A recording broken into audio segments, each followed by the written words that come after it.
los exámenes, por si acaso. De los tres temas que vamos a hablar, lo que más viene es VIH en embarazo. Entonces, ay, cada rato están que quieren entrar.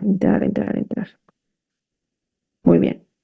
¿Qué hay entonces sobre VIH en el embarazo? Ahora sí, muy puntualmente, como les repetí, vamos a hacer algo solamente para que recuerden la teoría. Quiero empujar esto para arriba. Ahí está. Entonces, recuerden que aquí lo más importante es por ser gestante, existe lo que se llama transmisión vertical, apaguen sus micrófonos, transmisión perinatal o transmisión materno-infantil del VIH. Eso es importante saber porque la paciente o la mujer que tiene VIH o que no sabe que recién se lo diagnostican en el embarazo puede producir esto en su bebé. Entonces, la idea del tratamiento del VIH es justamente evitar que la paciente pase un estadio SIDA y obviamente muera, que le transmita también al niño a través de esto llamado transmisión vertical, a través de la placenta principalmente, aunque no es el único medio, y también asimismo a la pareja. Entonces, por eso es tan importante el tratamiento de esta enfermedad. Entonces, es un proceso infeccioso que implica el paso del virus del VIH de una gestante infectada hacia su bebé, puede ser durante el embarazo, trabajo de parto o durante la lactancia. Se puede producir, y esto es un dato de Williams, edición 26, en el embarazo antes de la semana 36 hay un 20% de probabilidades de que pase o que ocurra esa transmisión perinatal o vertical. Si es justo en el momento antes del parto, 50%, miren, en cambio en el trabajo de parto aumenta mucho el porcentaje de transmisión vertical y también por la lactancia. Por eso es que recuerden que aquí no hay que dar leche materna, está proscrita la lactancia materna en el caso de VIH. Las estrategias de prevención entonces aquí, ¿cuáles son? Tres momentos importantes, o sea, el control prenatal durante el momento del parto y durante la lactancia. Son tres momentos cruciales para tener que dar tratamiento a estas pacientes. Momento que admito a todos los compañeros, listo. Entonces, seguimos.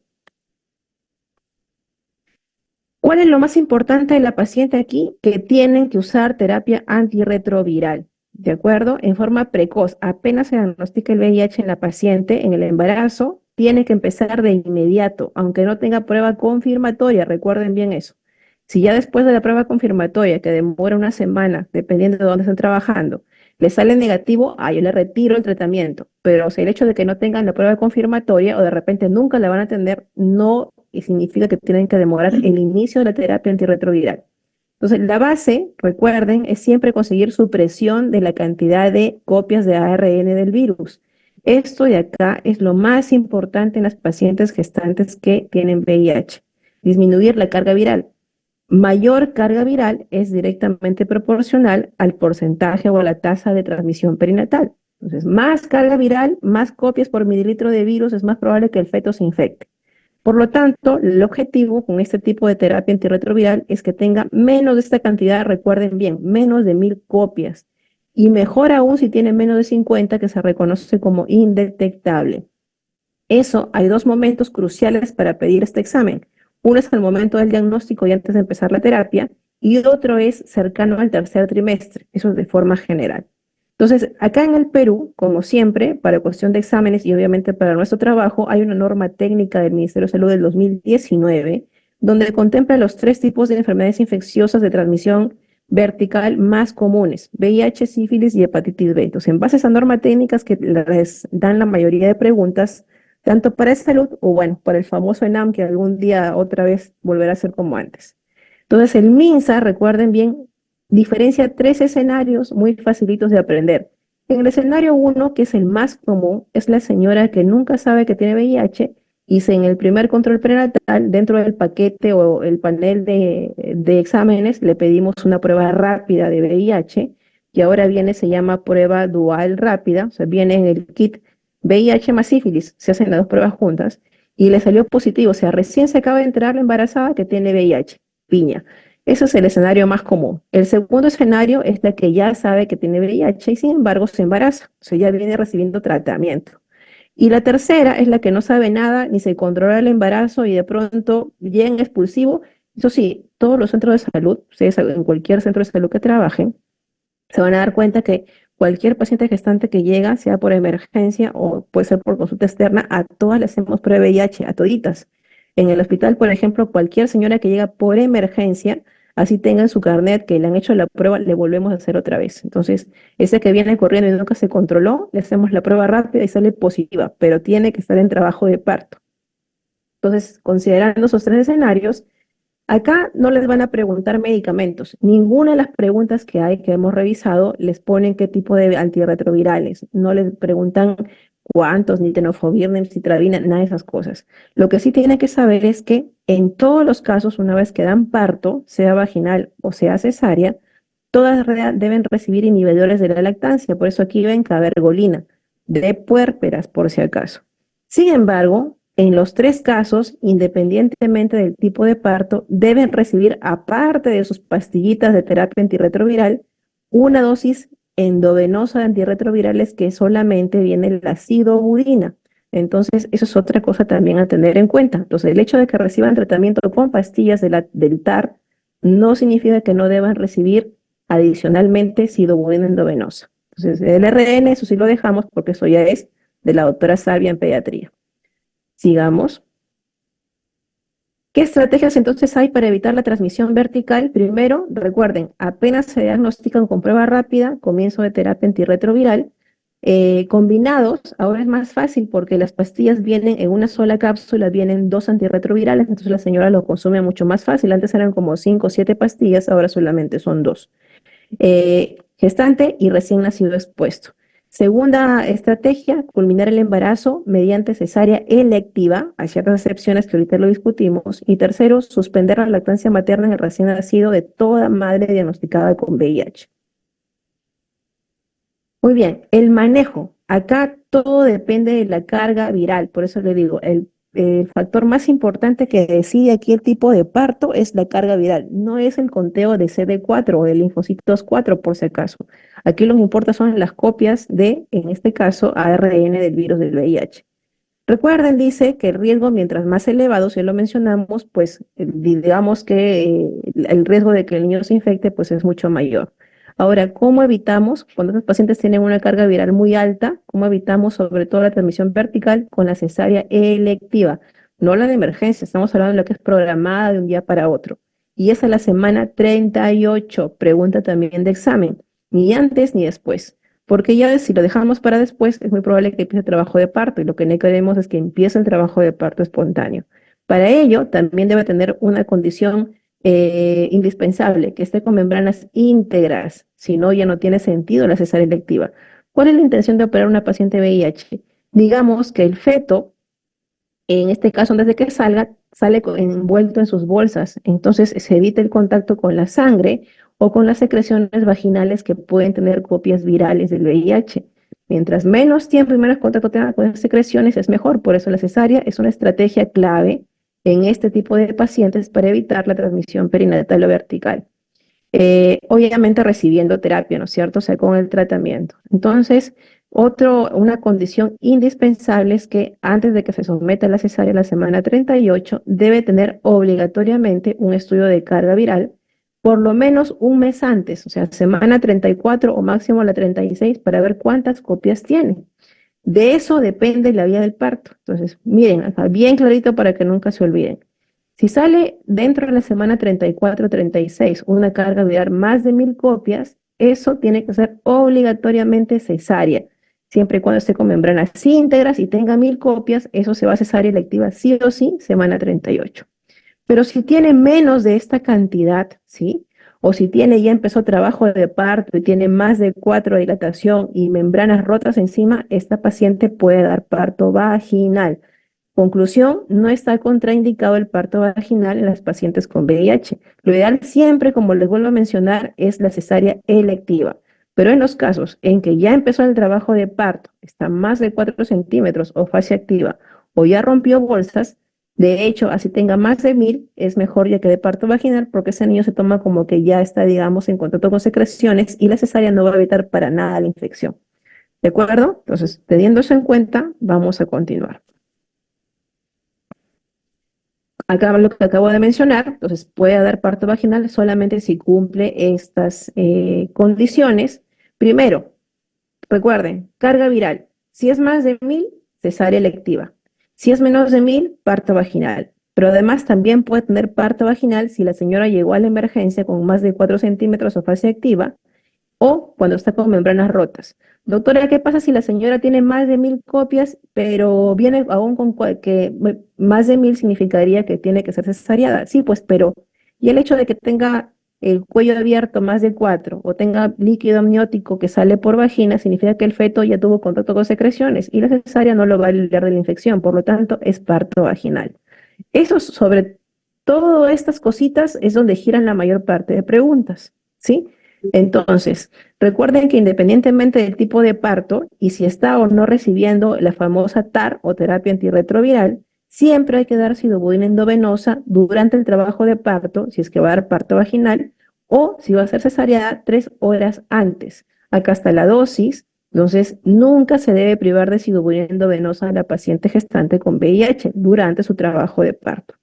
Entonces, recordar que la norma técnica del Ministerio de Salud del Perú contempla que el tratamiento antirretroviral debe realizarse o debe iniciarse, perdón, a partir de la semana 12. Eso dice nuestra norma técnica. Si bien es cierto, por ejemplo, ustedes revisan Williams u otras guías de sobre todo Estados Unidos, dicen, por ejemplo, que la terapia antirretroviral debe iniciarse apenas se sepa que está embarazada, no, 6, 7 semanas. Sin embargo, la norma, como le digo, técnica de salud del Perú dice que es a partir de la semana 12 en adelante. Si preguntan por qué, toman la norma técnica como que es cierto, digamos con recelo, que algunos antirretrovirales, que si bien es cierto, no son teratogénicos, se toma el riesgo de en consideración que antes de la semana 12, pues todavía el feto, digamos, está antes de la semana 9 en etapa embrionaria, y para evitar alguna contingencia lo inician justo a partir de esta semana. Antes era 14, ahora es 12 semanas. Y por último, la reducción de transmisión del vertical del VIH se logra una vez más. Diagnóstico precoz del VIH, o sea, primer control prenatal precoz, primer trimestre, inmediatamente su prueba rápida. ¿Qué más? Salió positiva al toque, a partir de la semana 12, se inicia la terapia antirretroviral. Durante el parto, si es parto vaginal, sidobudina se agrega a la sidobudina endovenosa, o si es cesárea electiva, lo mismo también. Recordar que hay que pedir una carga viral la semana 36, por lo menos un mes antes, y suprimir la lactancia y además darle profilaxis neonatal con sidobudina al recién nacido. Estos son los exámenes según la norma técnica que les acabo de mencionar del ministerio y dice, por ejemplo, si les preguntan cuántas veces debo pedirle el examen, el descarte de VIH a una gestante, hay 2 momentos, siempre en la primera consulta y luego en el tercer trimestre, por si acaso. Igualmente, si ya salió positiva y está empezando su terapia antirretroviral, la carga viral se pide justamente antes de empezar el tratamiento y luego, tercer trimestre, 4 semanas como mínimo antes de la semana 38, que en teoría debería, lo más probable es que sea sometida a una cesárea electiva. Empezamos entonces con los casos. Dice, señora embarazada de 38 semanas con VIH confirmado sin labor de parto. Lo que sí, las preguntas, algunas son antiguas, si se dan cuenta, les preguntan cuál es la conducta más apropiada, pero en realidad en esta pregunta faltan datos. Si se dan cuenta, no me dicen cuánto tiene de carga viral y tampoco me dice si está recibiendo tratamiento. Entonces son datos importantísimos que faltan en esta pregunta. Entonces vamos a intentar igualmente responderla. Si la señora ya está embarazada, está justo en el punto de corte terminación con un VIH confirmado sin trabajo de parto, si estuviera recibiendo targa, acá lo mandatorio solamente es la carga viral. Si tiene más de 1000, debe ser cesárea programada obligatoriamente. Y si no está recibiendo targa y recién se enteró que tiene VIH, igualmente debe ser cesárea programada porque definitivamente no va a tener carga viral. Entonces, la conducta más apropiada, semana 38, es para parto vaginal en esta paciente. Si no tengo ninguna carga viral, ningún dato, no puede ser parto vaginal. Si recuerden, si no se sabe ese dato importantísimo, siempre debe ser cesárea programada. No debe ser de emergencia. La programada es mucho mejor porque permite inclusive tener ciertos cuidados para recepcionar al recién nacido. Y lo de abajo, pues está contraindicado, ¿no? Aquí recuerden bien que en una paciente con VIH lo importante, inclusive si fuera parto vaginal, hay ciertas condiciones o ciertos requisitos que no, que debe cumplir ese parto. Por ejemplo, no debe disfuncionarse, quiere decir que no debe tener una duración prolongada, no debe estar expuesto el niño mucho tiempo a membranas rotas, no debe hacerse episiotomía porque sangra la paciente, por lo tanto, ahí se contaminó más el niño. Entonces, ni tampoco está procedimientos de rotura de membrana ni esas cosas, menos pues parto instrumentado, ¿no? Entonces, estas cosas, la D y la E, no se deben hacer nunca en una paciente VIH que podría dar un parto vaginal. Por eso acá les coloqué en naranja. No se inducen esos partos. Entonces hay que tener mucho cuidado con eso. De preferencia, si cumple la condición de la carga viral, ahí recién podría someterse si es que ya está en trabajo de parto. Siguiente, dice embarazada con diagnóstico, acá les han puesto SIDA, en realidad debería ser VIH, que no ha recibido tratamiento previo. O sea, es el escenario 1, que como les repetí es el más común según la norma técnica 2019. De pronto, llega emergencia en periodo expulsivo, o sea, hasta con 10 de dilatación a punto de salir ese niño disparado del canal vaginal. Entonces, recién nos enteramos que tiene VIH. ¿Qué cosa debemos hacer en esa paciente? ¿Tiempo nos da como para empezar el tratamiento de antirretroviral con pastillas? Para nada, pero lo que sí no nos priva en ningún momento es de que comencemos este antirretroviral endovenoso que siempre tiene que darse a la paciente independientemente del parto. Sidobudina endovenosa a la mamá y obviamente también al recién nacido, porque la señora nunca recibió nada, ¿no? Y así hubiera recibido la terapia antirretroviral, también debe recibir profilaxis el neonato. Entonces, la mibudina no es para uso intraparto. Sidobudina y la mibudina no es, sidobudina en la madre, no, debe recibirse en los dos. Por lo tanto, indiscutiblemente, la clave solamente es la A. Entonces, aquí les puse, me parece, el escenario número 1, perdón, el escenario número 3, perdón, en la paciente que recién se diagnostica durante el trabajo de parto. Y justamente, estando ya en trabajo de parto, supongamos, y eso sí les pregunto a ustedes, ¿qué hubiera pasado si acá en la pregunta en esta paciente les ponen y viene con su carga viral hace un mes que tiene 500 copias por mililitro? ¿Cuál sería la respuesta en la vía del parto?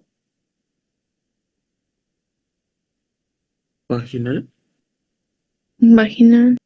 Vaginal, no tienen por qué dudar, porque ya está en expulsivo. Hace rato ese niño, primero que tiene menos de 1000, que puede ser vaginal sin ningún problema. Y si fuera más de 1000, ¿cuál es la vía del parto? Estando en expulsivo.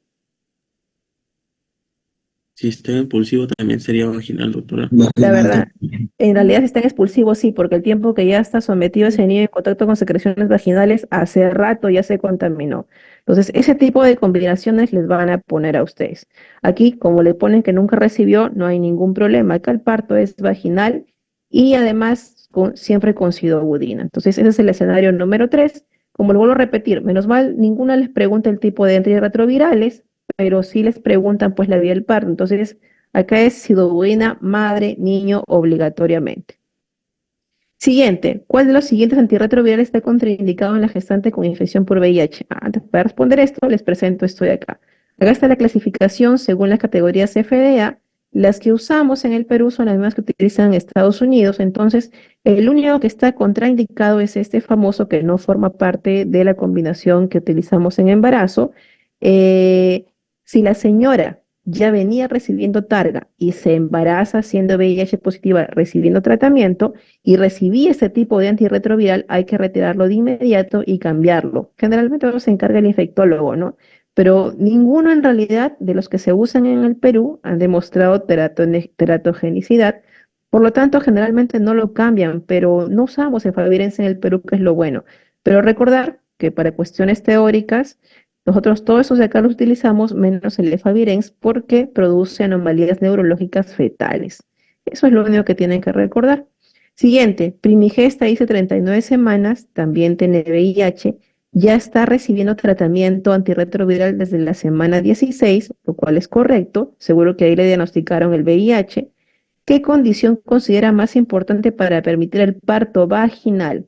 Entonces, ¿importa el conteo de CD4? ¿Eso es lo que manda el tipo de parto? No.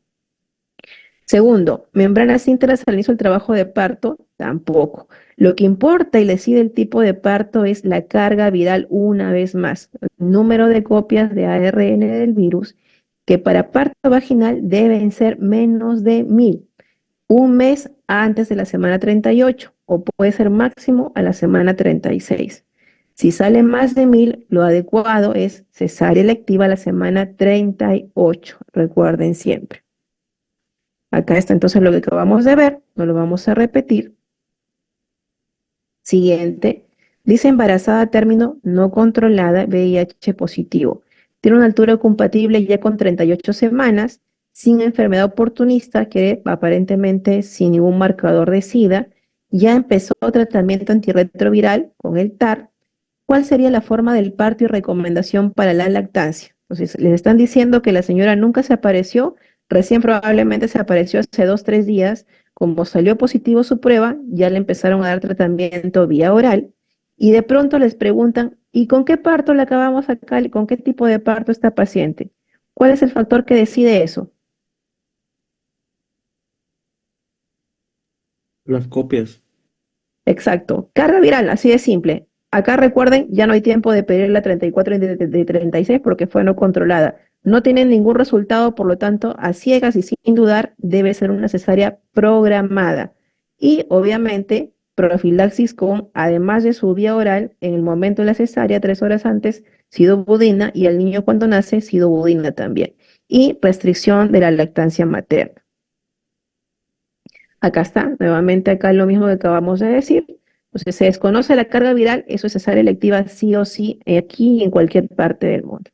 Siguiente, 38 semanas que tiene contracciones uterinas, antecedente ya de VIH en tratamiento, ya está recibiendo su TAR. ¿Cuál es la condición para una vez más, hasta que se cansen? Todas las preguntas giran alrededor a esto. Carga viral que decide tipo de parto. Entonces, paciente 38 gestante que ya está en tratamiento, lo único que decide su vía de parto es la carga viral, nada más. Para parto vaginal, recordar que es menos de 1000 copias por mililitro. ¿En qué semana? 34, 36. Siguiente, control prenatal de una embarazada con resultado positivo de prueba rápida. Dice, ¿cuál es el requisito para iniciar tratamiento antirretroviral? Si bien es cierto, esta pregunta es del 2021 y la norma técnica salió en el 2019, acá en esta pregunta han considerado la norma técnica anterior y antes de esa se consideraba que se iniciaba a las 14 semanas en adelante. Pero ya el 2019 es muy claro, empieza la semana 12 por si acaso. Acá está encerrado en rojo. Inicio de tratamiento antirretroviral debe realizarse a partir de la semana 12 de gestación. Obviamente si se diagnostica después, pues empezará en la semana que se diagnostique, pero si es antes de eso, semana 12, no es semana 14 ya según la norma técnica. Siguiente, embarazada dice que en su control refiere que el esposo tiene prueba positiva, o sea, él tiene el problema y la enfermedad. Dice, solicita para la paciente un test de LIS y sale negativo. Eso es lo que se conoce como cero discordante, por si acaso. Hay muchas pacientes que vemos en el hospital de ese tipo. Ella negativo y el esposo positivo. Entonces, les preguntan cuál es el manejo a seguir. Y aquí, acá está. Esto es la norma técnica del ministerio. Caso de pacientes que tienen pareja serodiscordante, donde la señora madre es negativa y para el VIH y la pareja es la que es positiva. Entonces, ¿cómo se controla la paciente? Su control normal, su tamizaje de VIH debe hacerse cada 3 meses y cada vez que la señora refiera que ha tenido contacto sexual con la pareja. Si no, normalmente siempre va a ser cada 3 meses. Pero además, siendo cero discordante, si bien es cierto es negativa, debe recibir esto que se llama profilaxis preexposición con antirretrovirales a partir de la semana 12. Entonces, la pregunta que les hacen aquí es cómo es el seguimiento de esta paciente que es serodiscordante. Entonces, lo que manden ella es la prueba de ELISA cada 3 meses. No sirve de nada pedirle carga viral porque su prueba le salió negativa, entonces no hay necesidad de pedirle recuento de ARN viral. Tampoco CD4 porque es negativo. Simplemente hay que pedirle su prueba de ELISA cada 3 meses. Siguiente, 37 semanas en tratamiento con terapia antirretroviral. Antes se le llamaba de gran actividad, ahora solamente se le llama TAR por si acaso. Tiene carga viral de 1500 copias por mililitro. Acude a emergencia y dice con dilatación 1, altura de presentación -1, borramiento al 100% y membranas ovulares íntegras. O sea, es una gestante a término, porque tiene 37 semanas, que está en trabajo de parto en fase latente, porque está en menos de 4 centímetros. Les preguntan cuál es la conducta más riesgosa para el recién nacido. ¿Qué cosa tengo que ver primero? Recuerden siempre, carga viral. ¿Cuánto tiene? Más de 1000 copias por mililitro. Cuando tiene más de 1000 copias, el riesgo de infección vertical es mucho mayor. Entonces, más de 1000, automáticamente, ¿qué significa? Que esta paciente debe ser, ¿qué vía del parto? considerando que tiene menos de 4 centímetros y está con membranas íntegras. La vía del parto para ella es Cesárea cesárea. programada. Así es. Bueno, aquí ni tan programada porque ya está con una dilatación, ¿no? Entonces, es una programada a medias, pero esta paciente debe ser operada. No hay chance de parto vaginal. ¿Cuándo a esta paciente le daríamos chance de parto vaginal?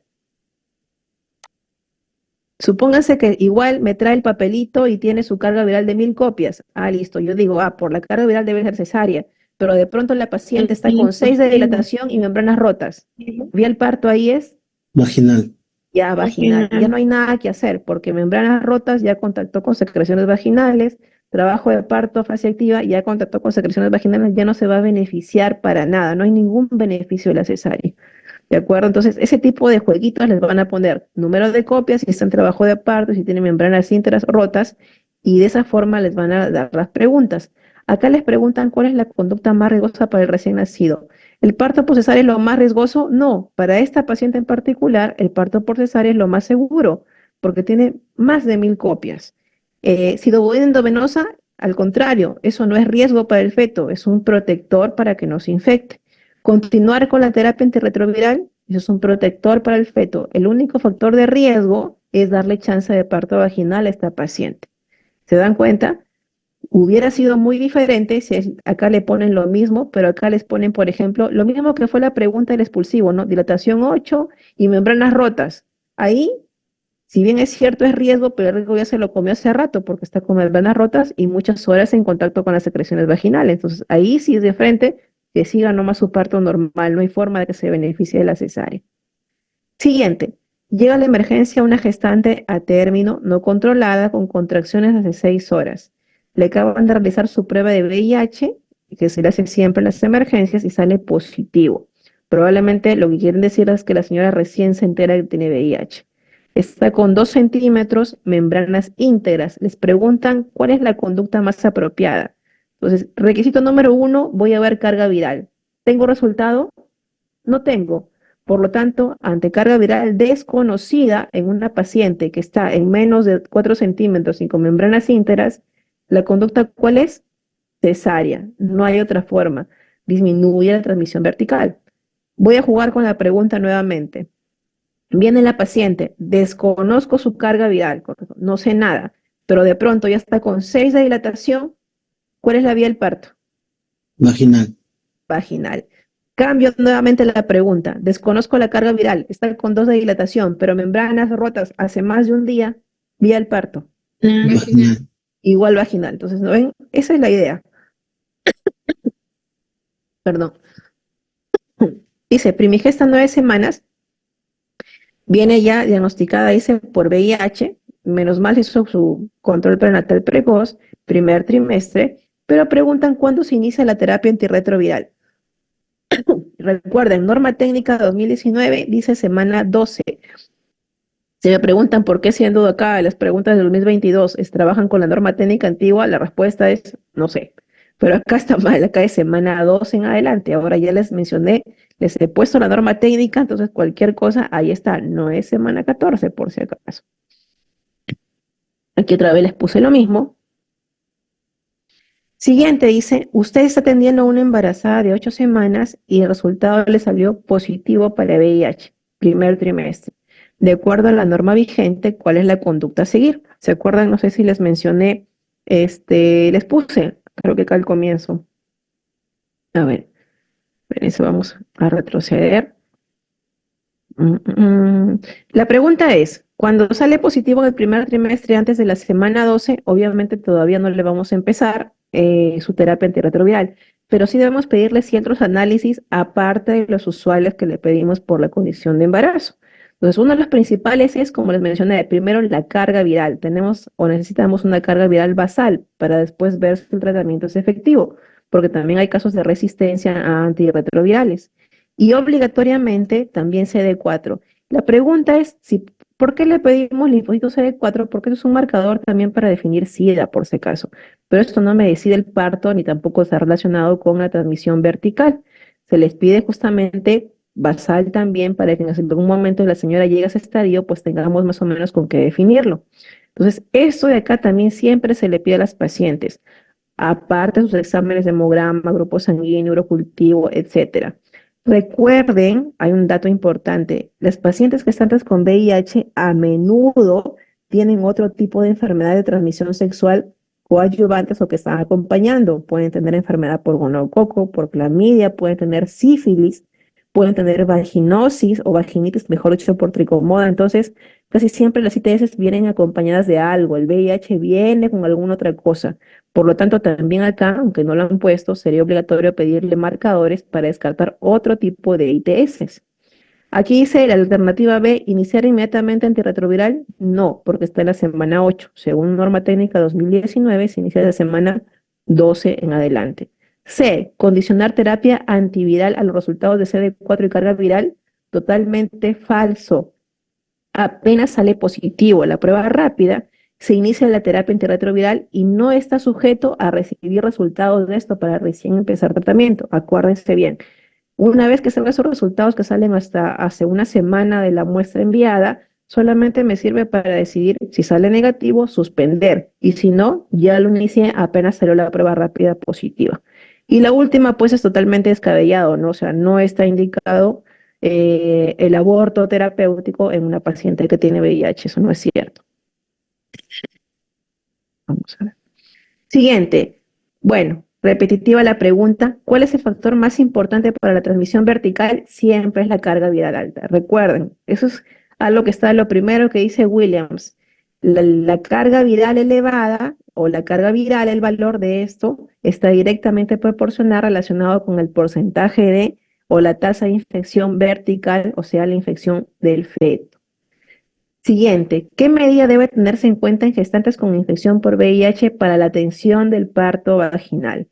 Eso es importante. Entonces, recuerden que para parto vaginal sí puede dar una paciente con VIH. ¿Cuál es el requisito fundamental? Carga viral menos de 1000 copias, ¿de acuerdo? O, en su defecto, si ya está con más de 4 de dilatación o está con membranas rotas. Entonces, si la señora ya la tengo en la sala de partos, ya sabemos que no se va a beneficiar de la cesárea y seguimos adelante con el parto vaginal, como mencioné en algún momento, hay que tener en cuenta ciertas conductas. Si bien es cierto, ya va a dar parto vaginal y se asume que el niño es muy probable que ya esté contaminado, lo que hay que hacer es evitar que se contamine más, pues, ¿no? Entonces, ¿cómo hacemos eso? Primero, evitar la episiotomía, porque eso sangra y eso aumenta el porcentaje de infección. Nada de parto instrumentado porque eso también ocasiona desgarros a menudo en la madre. Prohibido. Corte tardío del cordón, falso. Apenas nace el niño de parto vaginal en madre VIH o inclusive en cesárea de VIH, el cordón sale y se corta volando. No se deja que pase un momento, que pase la sangre todavía, esperamos al minuto, 2 minutos.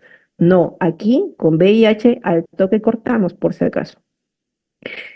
Ordeñar el cordón, que significa pasarle sangre de la madre al feto, menos, pues no, lo que queremos es más bien que no pase nada.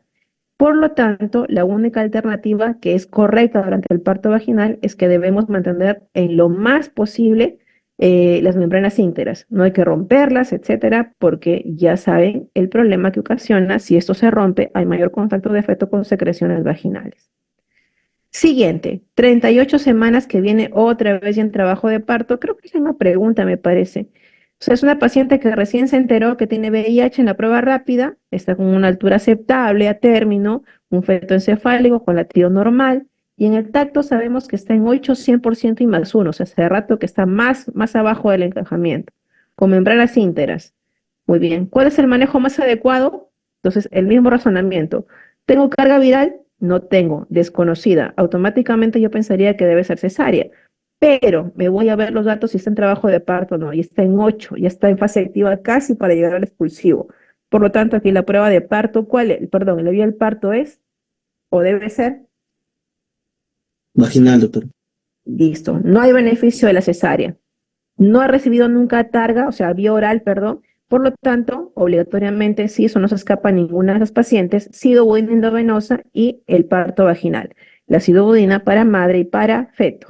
Igual revisemos las demás alternativas. Miren lo que dice la A. Parto vaginal, sí, pero episiotomía amplia, no, pues estamos hablando que no debo, o sea, más del parto, el parto en sí, no debo aumentarle más probabilidad de infección al niño. Episiotomía se traga toda la sangre de la madre. C, tenofovir y tocólisis, 38 semanas requiere tocólisis en ninguna parte del mundo por más que tenga VIH, ¿no? No tiene ninguna necesidad. Y tampoco va a servir, imposible tener un parto que esté en 8 dilatación. Último, sidobudina y programar cesárea. No tiene sentido la cesárea porque ya está en 8, está en más de 4 dilatación, entonces no se va a beneficiar de este parto operatorio. Siguiente, 33 semanas, perdón, 33 años a término, diagnóstico de VIH y que no ha recibido tratamiento antirretroviral. Se le sugiere irse a proceder a cesárea, pero la pareja no quiere. Y ante esta negativa se le explica que la transmisión de la enfermedad al bebé se produce con mayor frecuencia o mayor porcentaje. ¿En qué momento es la transmisión vertical? Acá está clarito. ¿Se acuerdan que vimos la parte teórica? 20% es antes de la semana 36, si se acuerda, más o menos, pero el mayor porcentaje, 50%, casi es en el trabajo de parto, o sea, casi 60%. Entonces, el trabajo de parto, que es justamente el momento en que tiene el contacto del bebé con secreciones maternas, vaginales, con sangre, eso es el mayor riesgo que tiene el bebito. ¿De acuerdo? También puede ser que se contagie antes por transmisión a través de la placenta, pero el riesgo más importante justamente ocurre en este momento cuando la señora ya está en trabajo de parto. Y esta paciente que les mencionan no ha recibido nunca tratamiento antirretroviral, ni menos nos mencionan carga viral, ¿no? Por lo tanto, este bebé tiene que ser obligatoriamente sacado por cesárea.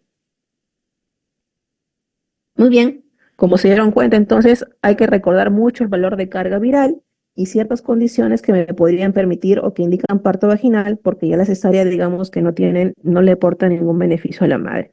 Tres escenarios: uno, cuando ya recibió, venía ya, el primer escenario es cuando no sabe y se diagnostica recién el embarazo, se inicia tratamiento a la semana 12 en adelante. Segundo escenario, cuando la señora ya sabía, simplemente hay que seguir con su targa durante el embarazo.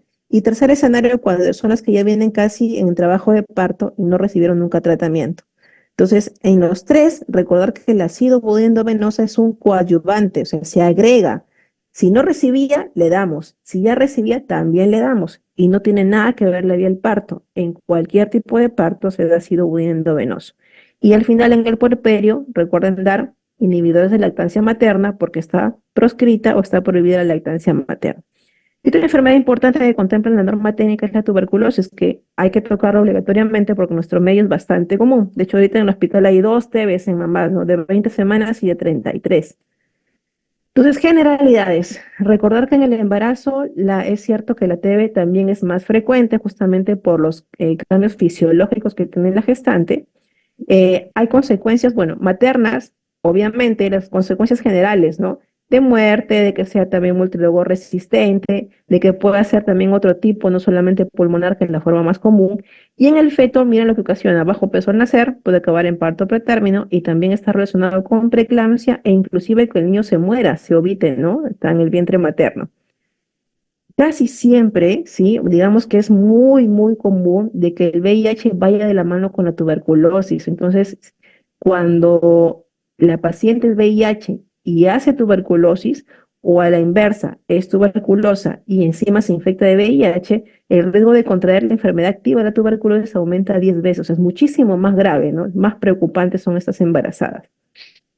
La presentación clínica es similar en la genogestante, los mismos síntomas: disminución de peso, tos seca más de 2 semanas, hiporexia, sudoración nocturna, etcétera, ¿no? Entonces, aproximadamente casi siempre va a ser pulmonar en el 72% de la enfermedad activa. Menos mal que es la más fácil de diagnosticar. Recordar el compromiso pulmonar es el síntoma más común, es lo mismo en el embarazo. Acá están los porcentajes más o menos de los síntomas generales que tienen los pacientes. Y el diagnóstico en nuestro medio no está contemplado aquí, pero para la enfermedad activa siempre es la baciloscopía y en algunos casos necesitamos justamente el GeneXpert que utilizamos ahora mucho, pero principalmente enfermedad activa donde la señora está con tos y con síntomas de la enfermedad pulmonar, la baciloscopía seriada por 3 días consecutivos es el diagnóstico. Pero hay la forma también en que la paciente no tiene síntomas, ¿no? Pero tiene contacto, tiene factores de riesgo, VIH, contacto familiar, etcétera. Entonces, hay otras formas, principalmente en nuestros medios, la prueba de la tuberculina, por si acaso. Entonces, ¿se puede hacer en la embarazada? Sí, sin ningún problema. No hay ningún problema por ser, o por el feto en este caso, no le dan ningún problema. Entonces, para esto, vamos a ver en la paciente que no tiene síntomas, o sea, digamos para descortar la fase o la forma latente de la enfermedad, que puede ser que esté infectada, pero su sistema, digamos, inmune, pues ha hecho que la enfermedad esté silente. Entonces, hay también en ciertos casos que hay que pedirle ese tipo de pruebas, sobre todo cuando hay contactos familiares positivos. Entonces, acá hay más o menos las medidas de cuánto se considera positiva. Williams, por si acaso, dice que para detectar una enfermedad, una tuberculosis latente en una gestante, o sea, la que no tiene síntomas, se considera que el tamaño de la BON debe ser de 5 milímetros o más. O sea, en cualquier paciente que está con VIH, basta que tenga más de 5 milímetros y es positiva, tuberculosis latente. Si ha tenido contacto reciente con persona con TB, mínimo 5 milímetros, sí, tuberculosis fácil latente. O hay algo radiológicos sugestivos, o hay esto, o simplemente es embarazada, que es lo que contempla en este caso Williams, ¿no? Entonces, eh, según la norma técnica, también igualmente hay escenarios, ¿no es cierto? Todos estos 4 escenarios que ven acá son los que se contemplan. Lo más común, básicamente, es la primera, que es la exposición a tuberculosis, la mujer asintomática con contacto BK positivo reciente, que es el caso de la que tenemos ahorita en el hospital, la infección tuberculosa latente, en la cual la mujer se ha comprobado con una prueba de tuberculina positiva, pero la señora no tiene síntomas. Acá la de arriba es tuberculina, el PPD negativo, pero sí tiene contacto, y la enfermedad, sobre todo el 3, que es el más común, que es la paciente que ya tiene clínica, ¿no? Es la señora que la hacemos con diagnóstico de baciloscopía seriada por 3 días. Bueno, y la última, que es la que ya viene con tuberculosis y encima se embaraza. Entonces, acá lo importante es que reconozcan cómo se trata la TBC en embarazo, pues es el mismo que en la paciente no embarazada. Recuerden siempre que lo que está contraindicado le podemos dar piracinamida, isoniazida, rifampicina y etambutol, pero lo que está contraindicado es streptomicina. No está contemplado nunca en ningún esquema en ninguna parte del mundo para embarazadas, porque es ototóxico para el feto, por si acaso. También para la madre, pero si es el feto, pues mucho peor. Ahí sí se considera teratogénico porque da un tipo muy grave de ototoxicidad. Entonces, el manejo depende si es latente, si solamente se diagnosticó por tuberculina positiva, o si es activa y tiene síntomas, y lo diagnosticamos por baciloscopías seriadas positivas. Depende también del perfil de resistencia, en este caso el micobacterio. Entonces, paciente gestante que tuvo contacto positivo de repente y le hicimos su prueba de tuberculina y le diagnosticamos que sí tiene el problema de pero en fase latente. Cuando es positivo, entonces, recuerden que si nunca recibió tratamiento previo se considera positivo cuando es más de 15, eso es norma técnica.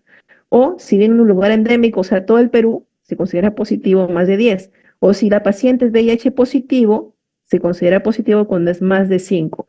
En cualquiera de estos casos con enfermedad latente, la señora siempre tiene que recibir isoniazida como profilaxis para evitar que se active la tuberculosis. Y el tratamiento dura 9 meses por si acaso. Entonces aquí lo mandatorio es siempre el tamaño del labón y sus factores de riesgo. Entonces, recordar que la señora, si ya tiene TBC activa y está recibiendo el esquema de 6 meses, que es el mismo, como les digo, que es en paciente no gestante, recordar que la lactancia no está contraindicada, salvo cuando es la única excepción, cuando la señora tiene la enfermedad activa y por lo menos no ha recibido ni siquiera 2 semanas de tratamiento antituberculoso supervisado. Entonces, si la señora tiene menos de 2 semanas y tiene tuberculosis activa, ahí sí es mejor alejar al niño, no suspender la lactancia porque puede ser que la señora le saque la leche y le den al niño en otra habitación, pero se prefiere que esas 2 semanas el niño no esté cerca de la mami. Pero si ya ha recibido más de 2 semanas en tratamiento supervisado, no hay ningún problema de que el bebé está junto con su mamá. Entonces, recordar que cuando deja de ser infeccioso la mamá que tiene tuberculosis activa, después de 2 semanas de tratamiento supervisado. Por eso les decía. Entonces, si no hay problema y ha recibido más de 2 semanas, no hay que evitar el contacto madre recién nacido. También se considera que deja de ser infeccioso cuando pasan 3 frotis de esputo negativos consecutivos y obviamente cuando hay mejoría clínica, ¿no? Ya no hay fiebre y no hay tos. En cambio, si se sospecha activa y o tiene menos de 2 semanas de tratamiento supervisado, o sea, menos de 15 días, ahí mejor es separar el RN, pero sí todavía le pueden dar leche materna, que le extraen y le dan en otra habitación, pero debe recibir también el bebito profilaxis con isoniazida durante ese tiempo. Acá hay pocas preguntas. Les ponen una embarazada de 14 semanas asintomática con VIH positivo y prueba de tuberculina más de 6. Les ponen una paciente que tiene factor de riesgo de VIH, inmunosupresión, que no tiene síntomas, pero por ser VIH positivo le han investigado por si acaso tuberculosis. Recuerden que van de la mano y le sale 6. Y yo sé que en una paciente VIH basta que tenga más de 5 milímetros de eslabón y automáticamente se considera tuberculosis latente. Latente porque la señora es asintomática, pero sí tiene ya el bacilo de la tuberculosis. Les preguntan cuál es el manejo. ¿Les doy el PIRE? La respuesta es no, porque no es tuberculosis activa, por lo tanto la alternativa A acá vuela. Entonces aquí solamente es profilaxis para que no haga enfermedad activa y la embarazada es isoniazida por 9 meses sin ningún problema. Observación, olvídense, ¿no? Menos si tiene VIH, tienen que darle profilaxis obligatoriamente. Siguiente, 28 años, es una paciente que ya ha tenido un parto a término, que está viva actualmente, tiene 32 semanas, que está en tratamiento antirretroviral y además se diagnostica TBC pulmonar. ¿Qué fármaco está contraindicado? Entonces, recuerden, si es TBC pulmonar activa, tiene que recibir el PIRE común y corriente, salvo asegurarse que no reciba la famosa estreptomicina. Entonces, acá abajo les puse un recordatorio. No tiene absolutamente nada que darse. Se reemplaza la estreptomicina por etambutol. Y recordar que la piridoxina es un tipo de vitamina B6, esto no es un antituberculoso, pero solamente se agrega al esquema para evitar neuropatía o prevenir, mejor dicho, este daño por isoniazida. Se da piracinamida, la E, sí. Se le da también isoniazida, rifampicina y etambutol a este tipo de pacientes. Siguiente, tratamiento de TB en embarazo, ¿qué fármaco debe evitarse porque dice, es ototóxico en el feto? Ya, la misma pregunta, ¿no es cierto? Se considera, recuerden que la estreptomicina, por el nombre parecido, no tiene nada que ver con acitromicina ni tampoco con ese tipo de medicamentos, no es un macrólido, es un aminoglucósido. Y de hecho es el más tóxico para el octavo par. Por eso se considera que es teratogénico para el embrión y el feto. No hay que dar a ninguna gestante, por si acaso. Siguiente, puérpera inmediata con tratamiento antituberculoso en segunda fase. Entonces, recuerden, es lo mismo que también todavía me acuerdo algo de eso. El esquema 1 contempla 6 meses. Los 2 primeros son bactericidas y los 4 siguientes, digamos que son algo como mantenimiento. Para que esté en segunda fase, ya han pasado 2 meses, que es más de 2 semanas donde ya se negativiza la paciente, digamos que ya no es infectante. Por lo tanto, para que esté en segunda fase, como les digo, pasaron ya 2 meses, que son 8 semanas. ¿Qué recomendación, les dicen, daría usted con respecto a la lactancia? ¿Se inhibe la lactancia? ¿Está prohibida la lactancia en esta paciente? ¿Es en serio? ¿Quieren entrar ahorita recién?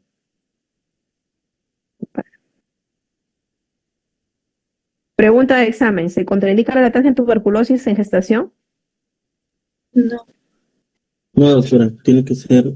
Depende, la respuesta es depende. Por ejemplo, en esta paciente que ya ha recibido más de 2 semanas de tratamiento supervisado de antituberculosis, no está contraindicada para nada, no hay ningún problema. El feto puede continuar, acá está la alternativa B, puede continuar la lactancia en contacto madre-niño sin restricción. Si yo les hubiera cambiado la pregunta y acá les hubiera puesto que es una puérpera inmediata con tratamiento antituberculosis, por tuberculosis activa que está acabando la primera semana, ¿cuál sería la respuesta? Con restricción, doctora. Ahí sí hay restricción, porque si es activa, está tosiendo la paciente con espudo, todavía tiene fiebre y no ha completado ni siquiera 2 semanas de tratamiento supervisado, ahí sí hay que retirar al recién nacido a otra habitación, pero aún así puede recibir la leche por si acaso, o sea, la leche materna, la que sale se le da simplemente su misma leche, pero en otra habitación. La idea es simplemente no tener el contacto respiratorio. ¿De acuerdo? Entonces, eso tienen que tener cuidado. Aquí no hay ningún problema. Acá la lactancia es normal porque segunda fase es después de 2 meses. Ya pasaron hace rato las 2 semanas. Dice 24 semanas asintomática, con prueba de tuberculina positiva y radiografía de tórax normal. El esposo acaba de ser diagnosticado con tuberculosis BK positivo, o sea, Acá este paciente sí tiene tuberculosis activa, pero la embarazada solamente le salió con contacto positivo que tiene la enfermedad latente. Ha salido positiva su tuberculina, pero no tiene síntomas. Conducta a seguir, aquí está. ¿Qué cosa hay que darle a la paciente? ¿Hay que darle tratamiento supervisado de PIRE? No. Hay que darle solamente profilaxis de isoniazida por 9 meses, por si acaso. Siguiente, por inmediata, tercer trimestre, está en tratamiento con tuberculosis esquema sensible y les preguntan cómo alimentar al recién nacido. Esto viene en varias preguntas. Vamos con la alternativa A. Dice que está en tratamiento desde el tercer trimestre, o sea, hace rato ya pasaron probablemente más de 2 semanas. Vamos a ver. Les dicen, el lactante debe recibir lactancia materna extraída actualmente. Si tiene más de 2 semanas con tratamiento supervisado cumplido, no es necesario con la extraída manualmente en otra habitación. Puede mamar directamente y en contacto con la madre.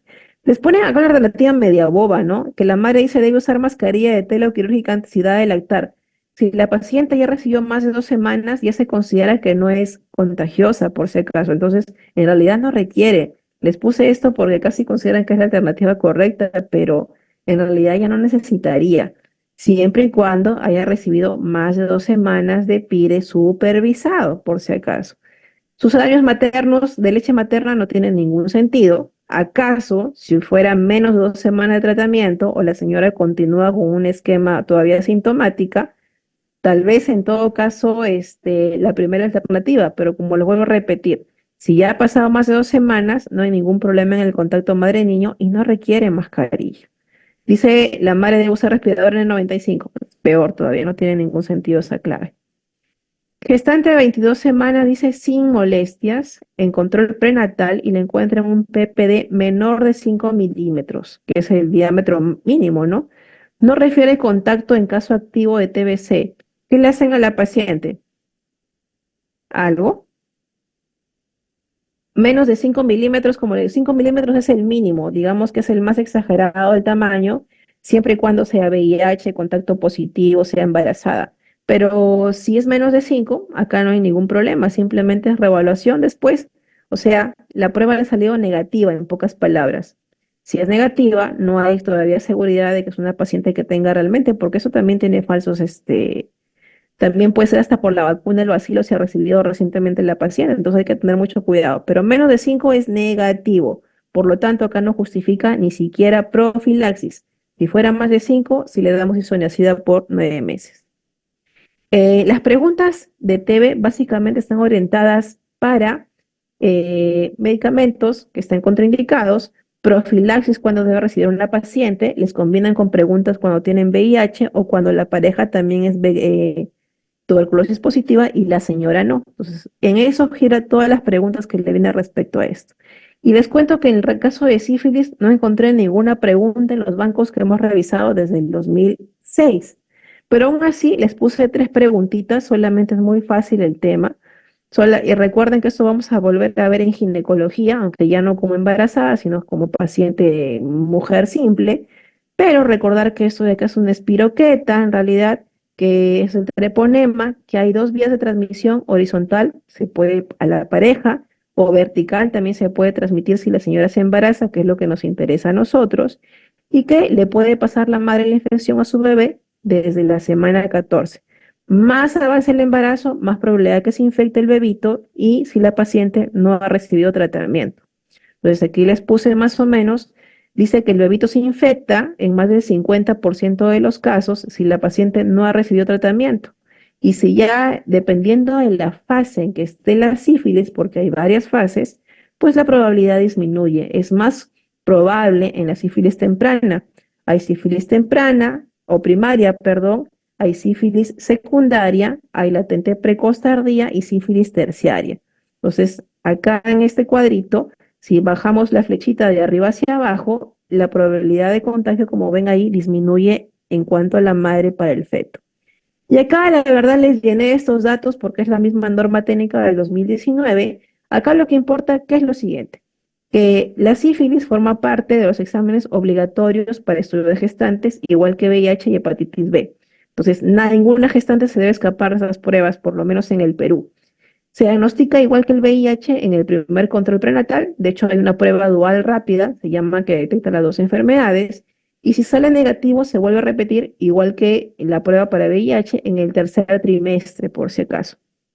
Entonces, una vez que la paciente sale positiva a la primera prueba, se inicia igualmente que para el VIH tratamiento empírico, hasta recibir la prueba confirmatoria, que demora más o menos una semana. Si la prueba confirmatoria la reciben o nunca la reciben, igual estamos obligados a manejarlo como sífilis positivo con solo la primera prueba rápida positiva. ¿Cuál es la forma de tratar? Las pruebas para detectar sífilis hay dos tipos. Entonces, la prueba rápida, que solamente es para sífilis por separado, o la prueba dual, son pruebas, digamos, que me dan el instante, ¿de acuerdo? Y la confirmatoria es la que demora un poquito más, que puede dar, le pido cantidad, que es el famoso RPR, o también le puedo pedir el FTBA-ABS. Entonces, esas son solamente para confirmar. Pero como lo vuelvo a repetir, ninguna de esas enfermedades hay que esperar pruebas confirmatorias para iniciar tratamiento. Se inicia simplemente con el primer resultado de las pruebas rápidas.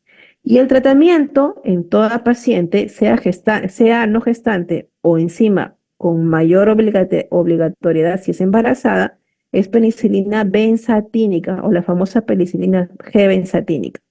¿Cuál es el esquema para manejo de sífilis en el embarazo? Una dosis por semana por 3 dosis, o lo que es lo mismo, por 3 semanas. Y obligatoriamente tratar a la pareja de la misma forma. Una dosis por semana intramuscular, 2.4 millones por 3 veces o por 3 semanas consecutivas. Entonces ahí el tratamiento debe ser supervisado por personal de salud. Recuerden que acá es muy peligroso porque no solamente es para los papás, sino también es sobre todo para el feto. Si la paciente embarazada ya está diagnosticada con sífilis y ya está recibiendo tratamiento, que es lo importante, recuerden que ahí yo no puedo esperar, le pido recién su prueba de control acá hasta el final del embarazo. Mentira, el control debe ser cada 3 meses durante el embarazo, luego del parto, cada 6 meses, hasta 2 años después. O sea, hay varios seguimientos, aun cuando la paciente ha recibido el esquema completo de penicilina. Un caso especial es cuando la embarazada es alérgica a la penicilina, pero como ese es el medicamento de oro en la sífilis, existe algo que se llama desensibilización a la penicilina, que debe hacerse en estas pacientes obligatoriamente. O sea, no hay que si es alérgica le doy otro medicamento. No, debe ser desensibilizada porque el de elección siempre y hasta morir va a ser la penicilina G-benzatínica. Entonces, si la paciente le hicieron la desensibilización y lograron que no tenga ningún problema, le aplican sin ningún roche la penicilina G-benzatínica una semanal por 3 veces. Pero si en todo caso durante la desensibilización hizo síntomas de alergia graves, se manejó a la paciente y solo en ese caso excepcional podría recibir ceftriaxona, por si acaso. Si no, olvídense de esto y métanse en la cabecita que el tratamiento es penicilina sí o sí. ¿Qué hay del feto? Pues muy grave si la paciente no se trató nunca, no y menos si no se controló. Entonces, acá el problema, sin detección y tratamiento adecuados, el 70% de las madres que tengan sífilis van a tener problemas en el embarazo. ¿Cuáles son? La infección congénita, el trabajo de parto pretérmino, el bajo peso al nacer, la muerte fetal o neonatal, o sea, el óbito o sale y se muere el niño. Y hay marcadores, a nosotros ya básicamente cuando el niño nace, digamos, ya no es, digamos, problema nuestro, no eso es de pediatría, pero sí nos interesa el bebé que está todavía en vientre materno. Y hay ciertos signos o marcadores ecográficos que nos dicen que puede tratarse de una sífilis materna. Sobre todo, de hecho, estos hallazgos aparecen casi siempre a partir de la segunda mitad del embarazo en adelante. Vemos un hígado grande, que es un hallazgo muy común en la ecografía fetal, o le vemos signos de anemia, por ejemplo, como hidrops, algo hablamos, ¿te acuerdan? En incompatibilidad de RH, anemia fetal que se diagnostica con el Doppler de la arteria cerebral media, el pico sistólico máximo. Entonces hay hidros fetal, hay aumento del tamaño del hígado, del vaso, hay una placenta enorme, muy gruesa, o hay mucho líquido por encima de lo normal, o el feto tiene ascitis, se ve agua dentro de la cavidad pulmonar, de la cavidad abdominal, etcétera. Son marcadores que puede tratarse de una sífilis congénita. Entonces, esa es la forma en cómo diagnosticamos en el Perú. Le pedimos su prueba rápida, salió reactivo, sí, le pedimos acá una prueba de cuantitativa para ver diluciones, pero mientras tanto ya le voy dando su medicamento, de todas maneras de forma empírica, y si RPR sale las diluciones adecuadas positivas, pues simplemente continuamos el tratamiento. Y si no, le pedimos su prueba confirmatoria. Pero lo mejor siempre es terminar el tratamiento de una dosis semanal. Dos preguntas facilitas. Mencionan, dice, cuando se dice que la gestante con sífilis confirmada, ¿cuándo se dice que la gestante con sífilis confirmada ha recibido tratamiento adecuado? Y esto de acá tiene que ver mucho. La norma técnica del Ministerio de Salud es muy clara. Menciona dos términos, tratamiento, dice adecuado y tratamiento completo. Son dos cosas diferentes. Para decir que es adecuado, ojo, es cuando el tratamiento ha sido completado 4 semanas antes del trabajo de parto. Si la paciente recibió tratamiento 2 semanas, 1 semana antes del parto, no se considera adecuado, porque hay posibilidad de que el feto ya haya sido infectado por sífilis. Y se llama tratamiento completo cuando recibe las 3 dosis de penicilina benzatínica, una cada semana. Entonces recuerden, son dos cosas diferentes. Una cosa es tratamiento completo, pero otra cosa es tratamiento adecuado. Puede ser que la paciente, por ejemplo, de 39 semanas, nunca se controló y se le detectó sífilis positiva hace 15 días. Ya recibió, digamos, hace 3 semanas, póngale, ha recibido su penicilina semana 36, penicilina semana 37, penicilina semana 38. ¿Es completo? Sí, pero no es adecuado porque no ha terminado el tratamiento 4 semanas antes del trabajo de parto. Lo ha terminado mucho, el esquema ha sido muy cortito. Lo ha terminado antes de las 4 semanas, recién la semana pasada. A eso se refiere el Ministerio de Salud con su norma técnica de tratamiento adecuado y completo. Y esto sí, para terminar, si no me equivoco, pilas con esas preguntas. Cuando uno administra penicilina o en general cuando uno administra un antibiótico a una paciente o un paciente en general con infección, sobre todo en la sífilis, hay que tener en cuenta que puede pasar una reacción muy curiosa, que es la alternativa que ustedes ven aquí, la B. Acá falta una R, se llama la de Harris-Heimer, que significa que uno le coloca e indirectamente la penicilina ataca justamente a este treponema y reacciona el cuerpo, digamos, botando en este caso toda la parte tóxica, en este caso del treponema, y la paciente de pronto comienza con contracciones, comienza con febrículas, de pronto dice que el feto no se mueve, no le hace el monitoreo y puede haber desaceleraciones del latido cardíaco fetal. Entonces, esto ocurre inmediatamente después del tratamiento con penicilina. Por eso, cuando uno coloca o da tratamiento para sífilis materna, lo adecuado es tener a la paciente monitorizada por lo menos durante el día después que cumple la primera ampolla y así con la segunda y sucesivamente con la tercera. Porque puede desatarte ese tipo de reacción, que es la letra B, en los cuales la paciente puede presentar eso. Habitualmente cede con sintomáticos, un poco de fluidos, un poco de antipiréticos y pasa, pero si las desaceleraciones o caída del latido continúa, pues a veces probablemente en muy raros casos sea necesario terminar el embarazo. Acá la clave es la alternativa B, por si acaso. Y con eso hemos terminado. No creo que tengas alguna pregunta, deben estar la radiación que emite una placa de tórax para que ocasione problemas en un feto debe ser equivalente a por lo menos casi entre 50 a 100 placas de tórax. Los miligrays que bota una placa en realidad son insignificantes para un bebé.